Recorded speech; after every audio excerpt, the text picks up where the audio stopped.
Hi, my name is Jenny Minnie, and I'm your host of the Perfectly Imperfect podcast. This podcast is your place to feel heard, seen, and loved. My podcast dives into topics around challenging perfectionism, building self-love, taking care of both your mental and physical health, and overall navigating the ups and downs of life as we grow up. Whether it's a solo episode with myself or with a guest, this podcast serves to create a space for both of us to learn, to share, and connect with one another. If you relate to any of these topics or on a journey of self-growth, go check out Perfectly Imperfect with Jenny Minnie. You can find my podcast on Apple Podcasts and on Spotify, on Instagram at perfectlyimperfect.pod, and I have video podcasts available on the Perfectly Imperfect YouTube channel. I'll catch you in the next episode.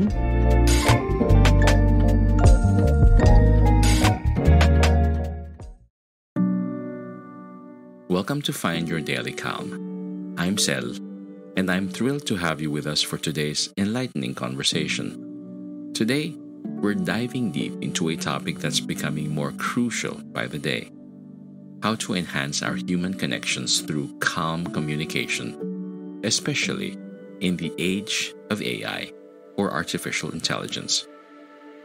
Our guest today is someone who has spent nearly 4 decades at the forefront of mental health, challenging traditional practices and advocating for a more compassionate, human-centered approach to well-being. Dr. Fred Moss is not just a psychiatrist, he's a visionary who believes that true healing comes from understanding and embracing our authentic selves.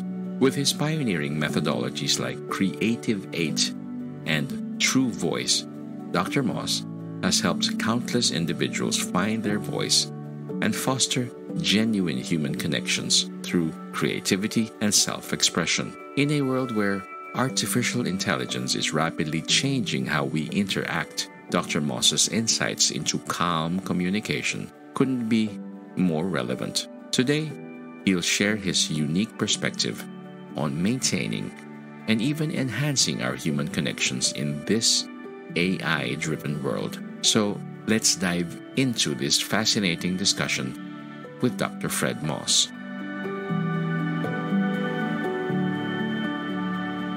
Dear friends, welcome to another special episode of Find Your Daily Calm. Today, it's all about calm communication and enhancing human connections. And we're happy to have with us here today a great person who has great knowledge about this topic. We have Dr. Fred Moss. Dr. Fred, welcome to the show. Thanks for having me. It's just a wonderful opportunity for me. And I really look forward to having a great conversation with you and for your listeners as well. Thank you, Dr. Fred. Our first question, we're jumping right in. Your journey from a state mental health facility to pioneering a new approach in psychiatry is inspiring. How did your early experiences shape your philosophy on communication, particularly for our case, calm communication, and its role in authentic human connection, particularly in the context of today's AI-driven world? Yeah, so that's a great question, a bit complex, and I think I can take it on. Thank you for the question. So, when you say my early experiences, I would say that I go back even before the time when I had my job at the state mental health facility for adolescent boys, which I had about 45 years ago was when I first started that job. But I grew up in a family. I had 2 brothers that were older than me, 10 and 14 years older than me. And they had some arguments with my parents on a regular basis. It was chaotic. It was a little bit of, conflict that I had to deal with, disarray in the family. And so when I arrived to that setting, and I was called on to bring joy and love to that family. At least that's what they tell me. And so I arrived with that as being my primary goal.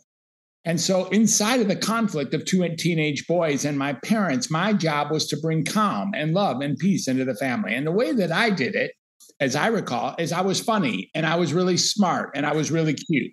And these were things that brought pleasure to my brothers. They recently told me, we had a family reunion only about 2 weeks ago, that's who I was when they arrived.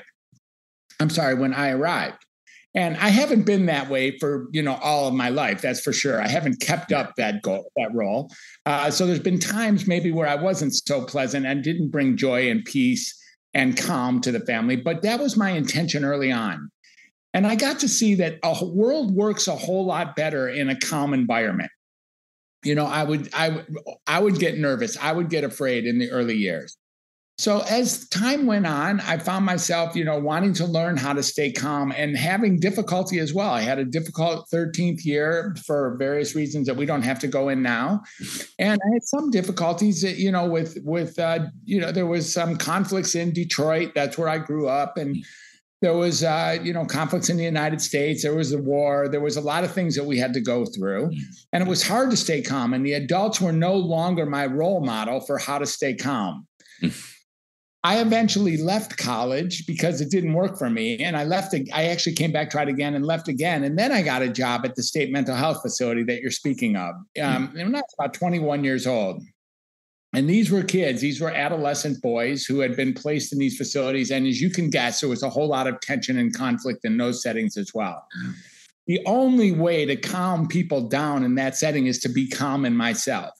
True. So what I attempted to do, what I again got to realize is that being calm is an attribute. It's a virtue. It's something worth pursuing. Again, I haven't been masterful at it my whole life. If you ask my family or my friends or my partners or even my kids, they would say I wasn't always masterful at staying calm. But as a clinician, it was very important to me to learn how to be calm, learn how to teach calmness, learn how to show people how to be calm. And, most of the time what people do in the world of calm is they go for the quick fix. They go for drugs or they go for alcohol or they go for watching TV or, calm down. Let's just sit still. Let's just take it easy. That isn't always the best way to find the overarching calmness. What I have now found, and we're going to go a little bit further. I know that, you asked a simple question. Let's just go for this. Is in order to be calm, we have to find that from within, not from without. If we start dealing with all the tensions and all the troubles and all the traumas and all the drama and all the trials and tribulations of the world, and then we call them our own and, jump on those trains, like whether it be a virus or whether it be a war or whether it be an election or whether it be some divisive issue, which apparently we do still have divisive issues in the world. If we jump on those, we're not going to be calm. The only way to be calm is to find it within. And the finest way or the easiest way to get there that I have found, the most likely and most direct way, happens to be through meditation. So when we speak of meditation, I'm talking about a lot of things. I'm talking about meditation. I'm talking about gratitude. I'm talking about being kind. I'm talking about being compassionate, peaceful, and about being forgiving. And maybe about creating a spiritual relationship as well, or helping others, really finding our own mindfulness. In the world of AI, this becomes another stressor for all of us. We have AI that's actually telling us how to do things, and in many cases, actually replacing our mind. Have you ever noticed now, like these days, you can go into ChatGPT or go in one of the large language models and actually ask it to become your mind. You can say, this is me, act like me, say what I would say, and it will do that. That's true. We're giving up our capacity to be human in that setting because one thing that AI doesn't have is it doesn't have a heart. It doesn't have calmness per se. It doesn't have that fourth chakra. It doesn't have the capacity to actually deliver calm. So what I'm concerned about in the age of AI is that if we start replacing our helpers with machines, we are kind of sacrificing the capacity to be calm inside of our human connection. I think you touched on it in your question. What we really have here is the need. All 8 billion of us are looking for at least one thing collectively. And what I mean by that is each of us are looking for some form of a connection, because inside that human connection, that's where human healing comes from. That's where love comes from. And I would submit that that's where ultimately where calm comes from as well, where we can be, we can find and pursue equanimity, the ability to stay still, stay with ourselves in the face of troubling times. And that's what we're really looking at today. That's true. Though it's really tempting at times when you have to do stuff, run errands and maybe finish a task, and AI is there to complete it for you. But I agree with you, Dr. Fred, when you say there's no connection there. It's me just accomplishing that task. And I'm interested in what you said, that most people, and I do agree with you, when people need to find calm, they usually look at it from without, from outside. And they would say, I gotta take alcohol or take this drug or something that will calm me down. But you've been a vocal critic of the overprescription of psychiatric medications in the traditional mental health industry. Now, how do you see AI impacting these trends? And what role can calm communication play in sort of counterbalancing the potential depersonalization of mental health care? Wow, it's a really great question again. Thank you. So I just had this conversation with my wife earlier today. We were talking about what's really here is that if we use AI to direct our mental health interventions, just like you said, like I'm going to ask AI, what should I, as a therapist or as a doctor, a clinician, or as a provider, what should I do when I'm faced with somebody like this person right in front of me, or this person who's coming to me for help? AI will have no choice but to use evidence-based information from the past, using diagnostics that are essentially arbitrary, but written on as truth inside of the large language models to tell us how to be. Now, the thing about AI is AI has a tendency in the algorithm to speak to us like we want to be spoken to. Like it lets us know that we've done great. Like the first thing ChatGPT all the time says is, man, you're amazing. Like that was a great question. Like, I think you're amazing. And then it delivers something that is sort of along the lines of what it is you would be looking for if someone thought you were always right. Right. So it takes advantage of that particular algorithm. So you don't even notice that you're missing out. So AI has a potential serious damaging effect on the future of mental health inside the world of creating calm, because AI isn't calm. Because not that it's not calm. It's not like it's uncalm. It doesn't know calm. Calm is something that happens from within. Calm is something that happens, I would say, from the fourth chakra, from the heart-centered human being. And AI does not and will not ever have that particular capacity. So when you start looking at, what about over-medication? Well, AI is going to tell you which medications to use in various settings. That's true. And one thing AI won't tell you to do is avoid medicines at all costs. Now, for me, I get that medicines often induce, increase, perpetuate, or in some very real cases, actually cause the symptoms they're marketed to treat. AI won't tell us that. AI will not say that with the kind of authority that I just said it. AI is built for the masses. AI is built to believe that what's been fed to it, the idea that medicines are the right treatment for any kind of mental health concern, is the right way to go. And anything else is bunk. Anything else is alternative. Anything else is unproven, maybe even a conspiracy theory, for goodness sake. And AI won't be able to tell you that that's a good path to go. Now, I can program my AI person to act, my AI relationship with my particular ChatGPT entity. I use her, she's got a female voice. She knows me. She knows what I'm about a little bit and might answer the right question in my way for me. Only, so, of course, so she can agree with me. And, the idea here is that the impact, it's not like I'm a vocal stand against over-medication of prescription drugs. I'm actually a virtual stand against prescription drugs being used first line for anything. Yeah. I don't have it that medicines are the best way to go in any human condition. Now, with that said, I have to leave a disclaimer, as I do with every podcast that I'm on, and that is, for the people who are listening who already have their diagnosis, they have their treatment plan, they have their therapist or their provider, and they are on some medicines and they think it's the greatest. They wouldn't trade it for anything. It's the best they'd ever hope for. They wouldn't want to return it. They don't think there's anything wrong with it. They actually think it's the best thing that's ever happened to them. For those people, and there are a group of people like that, please continue doing exactly what you're doing. Because if you have gotten to that place anywhere in your life, you should continue doing what you're doing.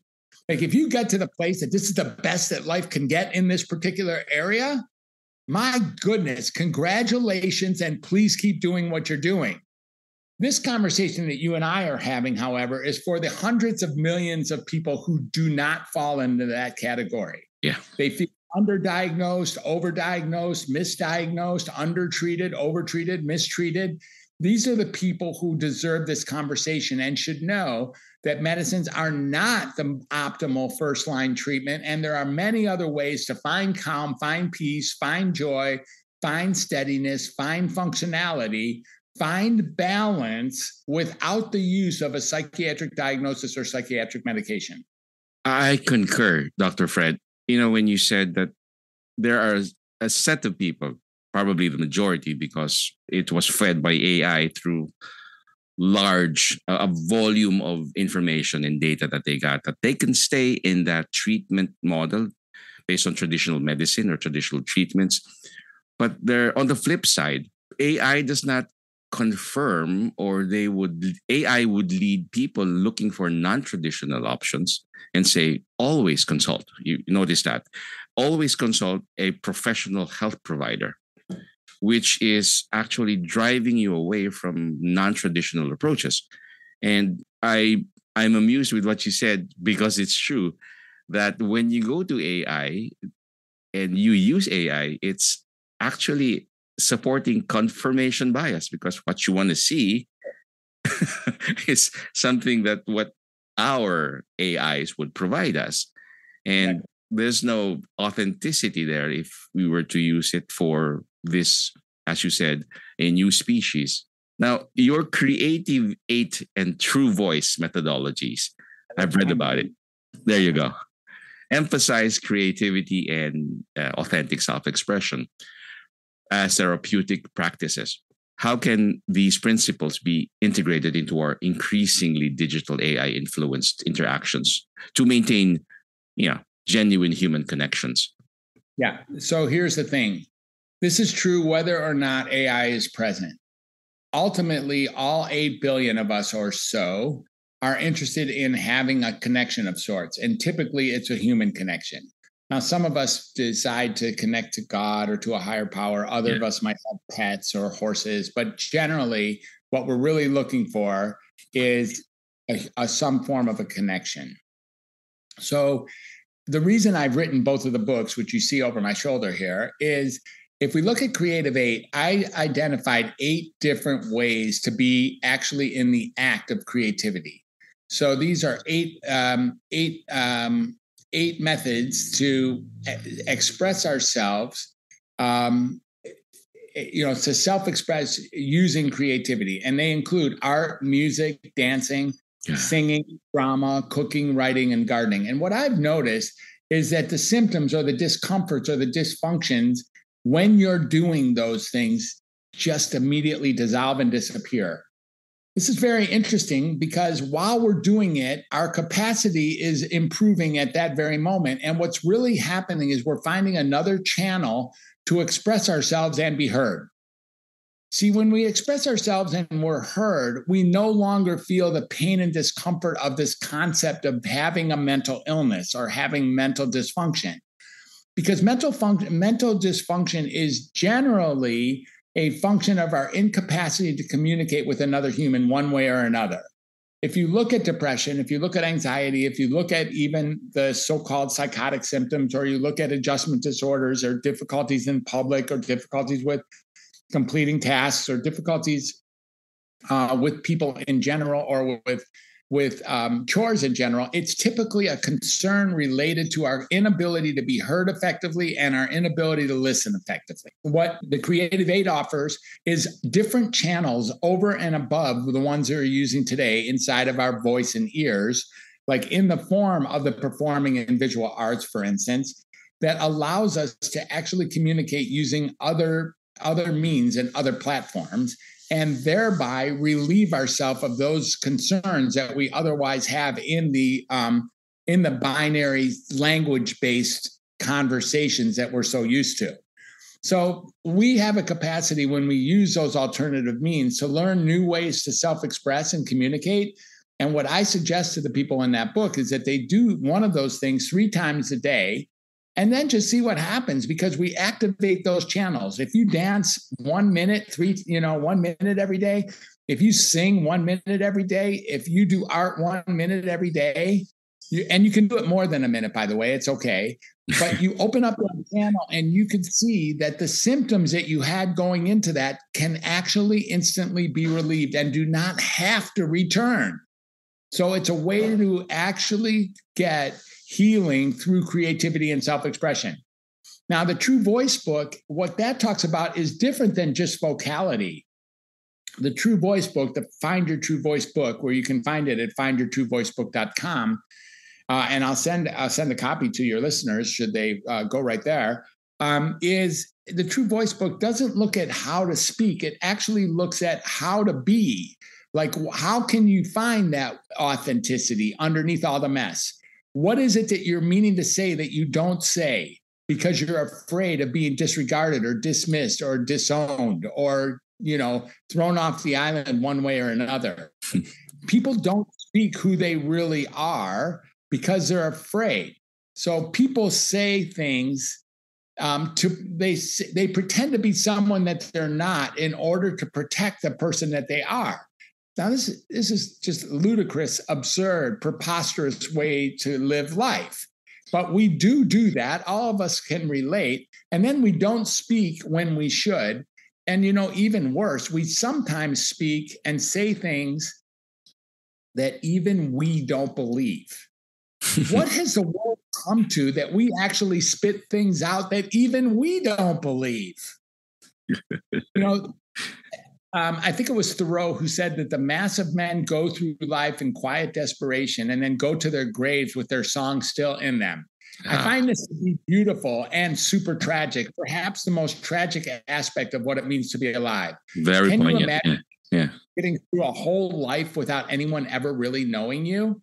That's what some of us are at the risk of at this point in time. The truth is, dear friends, that when we were reading the profile of Dr. Fred, he had us that expression and art. We wanted to always say that because we're for the expression of art, like dance and music and singing, as I myself dabble in all those things. And I agree. It takes out all the anxiety, if I were to label it that, or stress or depression or things that make you worry. But sadly, Dr. Fred, there are institutions, educational institutions all over the world that tend to trivialize these things now. Art programs, music programs have been taken out of the curriculums, which is sad. Yeah. Not only that, the same conventional education system is over there. I assume that you're in the Philippines. Is that correct? I am. Yes. Yes. Right. In the Philippines and here in Western culture, these same conventional educational systems wash it out of us early in the years by telling us that our art wasn't good, or telling us that we didn't sing well, giving a big red X on the top of our paper when we did it as a kid, telling us that we're not artists or not singers or not dancers, or we're not good in the kitchen, or we're not good musicians, and that, and all the other things. And because of that, we start learning that maybe we're not good enough to express ourselves openly in those areas. And if we were able to actually, reinvigorate those things and reactivate them and see that wherever we are is actually fine enough. And each and every one of us, look, just to live one more second requires massive amounts of creativity. When you think about it, all the things that you have to do to live one more second, decide what to do, when to do it, where to do it, what to say, what to look like, who to be, all those things require massive amount of moving creativity. You're a creative. I already know that. And now you tell me you're an artist. That's beautiful. But it's even more than that. Every single person who's deciding to take one more breath on this planet is a creative. And each and every one of us has the capacity to communicate effectively using not only the 8 ways of art, music, dancing, singing, drama, cooking, writing, gardening, but multiple other ways of expressing ourselves. There's 2 more that I threw on: cooking and photography. Cleaning and photography. And then the ultimate trump card which is being creative by helping anyone do anything. Actually being of service. When we go out there and lend ourselves, like give ourselves to the capacity of helping anyone do anything, all negative symptoms, all disempowering contexts naturally disappear and dissolve at that point. And we find ourselves with a purpose instantly, something that can't be found in any other way. I love that, Dr. Fred. Creativity in the age of AI is like water. It finds its own level. Now we have applications, probably also AI driven, like YouTube and TikTok, allowing people to express. And formerly, they would have been told by their teachers, their bosses, their superiors, telling them that there's no time for art. There's no time for performance. But people find a way, and that's where we're helping them, I think. Yeah, I think so. You bring up another good point, which is the interface of AI here is also both acceptable, and I find myself using it too. You look at some of the programs, Beautiful.ai or Gamma.ai, and or even Canva. You start looking at some of the artistic creating programs that are out there that you feed them a little bit of text, a little bit of code, and kaboom, they just create something. They just create something that you can feel comfortable somehow delivering to your next, person or next group of people as something that you created. When in fact, all you really did was create some code or some snippet of a video or some audio snippet, feed it into a system and allow the machine to go, whoo, and then deliver something, some slideshow or some video that's virtually based, that did not require any creativity other than perhaps to come up with a useful prompt. That's true.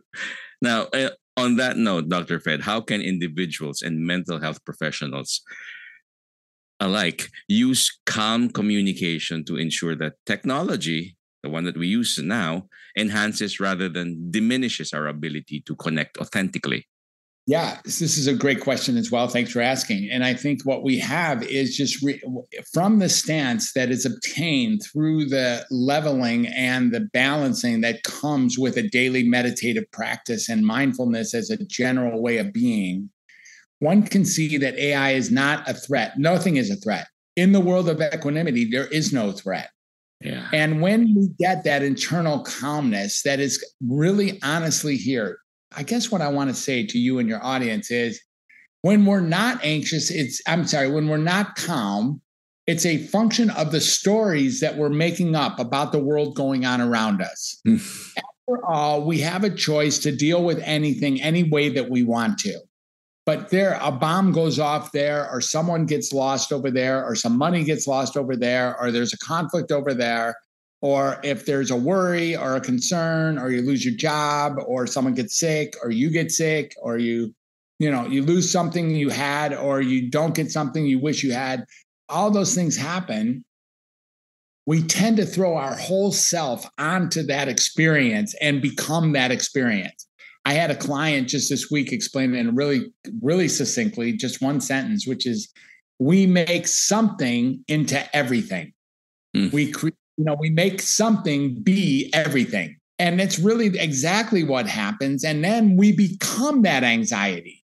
In the world of mindfulness, what ends up happening is we have a capacity to see ourselves here and to experiencing life coming through us like a cloud formation, right? Experiencing life as it happens and not jumping on the train car or jumping on that hand grenade to become that which is happening outside. How can we use AI? The same way as what I'm saying here.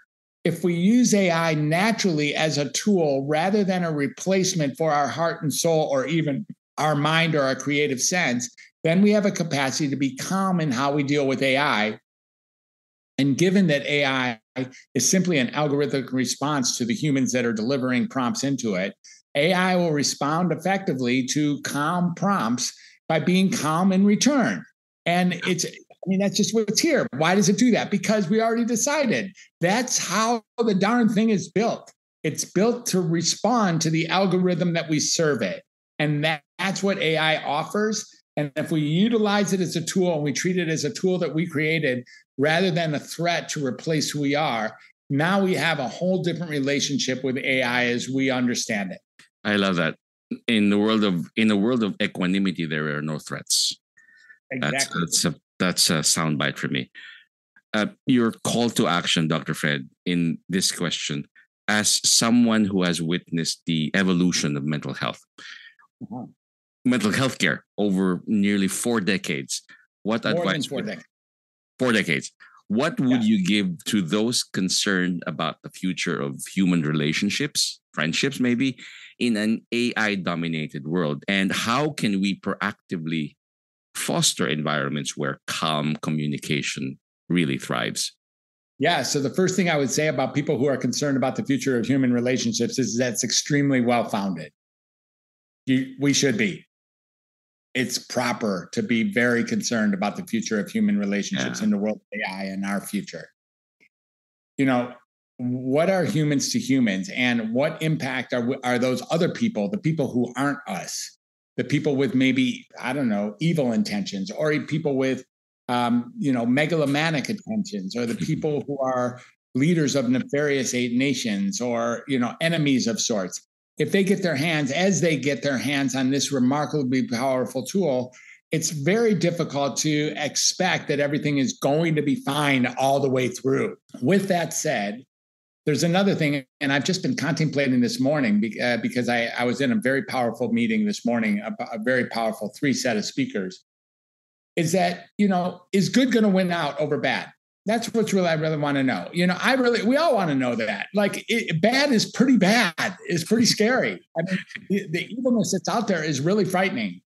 And is bad going to win, or is, as we have been taught, perhaps in our religions, whether that's in the Quran or in the Bible or the Bhagavad Gita or the I Ching or wherever we come from, or the philosophers of the day or the philosophers of the past, going all the way back to to Shakespeare, going all the way back to the ancient Marcus Aurelius, or going back to Jesus or Buddha. Is there something to say about the fact that good has a power of its own and will be there in the end?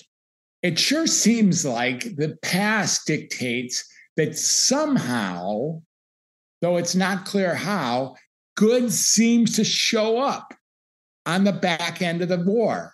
Again, the Bhagavad Gita really spends so much time talking about good and bad. I mean, that's the conversation that goes on the whole book between Krishna and Arjuna. And we start really looking at, well, what's our choice? Our choices are to do bad in order to prevent badness to happen to us, like hurt them before they hurt you, or to simply be good and not do bad. Like, how we do have it. We know generally, I think most of us know what good is. Yeah. We can be good. We can be calm. We can be loving. We can be accepting. We can be compassionate. We can be forgiving. We can be kind. We can actually do that in the face of everything going on. And we can respect and even create a vision, create a future that includes good being the dominant influence. Look, I'm not a pie in the sky dude. That isn't how I go. This is not about like, it's all going to be okay. No worries. Don't worry about tomorrow. I'm not saying that.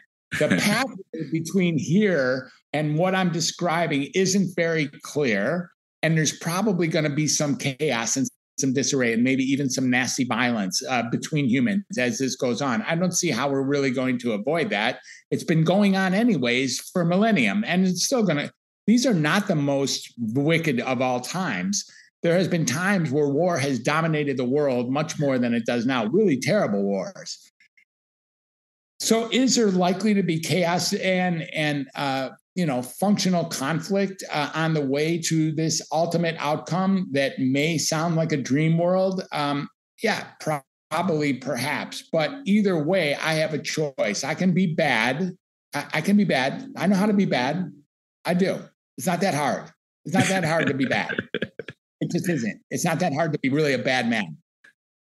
It's pretty simple. it's actually a little bit harder to be a good person because it requires courage. It requires doing something with that fear that has us wanting to be vindictive or has us wanting to be protective or preemptive in our actions, as if I hurt you before you hurt me is a good move. It turns out that all the things that humans do are likely to come crashing against each other here in the next few years, let's say, or decades. And ultimately, my hope and wish and dream, and I'm a spiritual person, and I believe in God, and I believe in the outcomes in this way, is that in the end, either good wins or we're exterminated. Those are the two choices. I'm going to choose good winning. Fantastic message, friends. If you really listen to it intently, I hear Bob Marley playing along and then saying everything's going to be all right. It is really going to be all right, and it's your choice. Dr. Fred Moss, time is short and time flies when you're having fun and learning a lot. I hope we could have you again in the next or future episodes of Find Your Daily Calm. Thank you so much for being here. It's my pleasure, and it would be my honor and privilege to be invited back, and I would be here instantaneously any day that you want me, and I really appreciate the conversation. Great questions, great conversation, great listening. You're a fantastic host, and thanks for having me on your show, and thanks for letting me share with your listeners. Thank you, Dr. Fred. Friends, Dr. Fred Moss, a great force in the world that's going to be a great contribution to what he's going to teach us. Our choice, learn and become better persons. We have that choice to be good or bad, but good, there's a lot more effort there, so we have to learn calmly.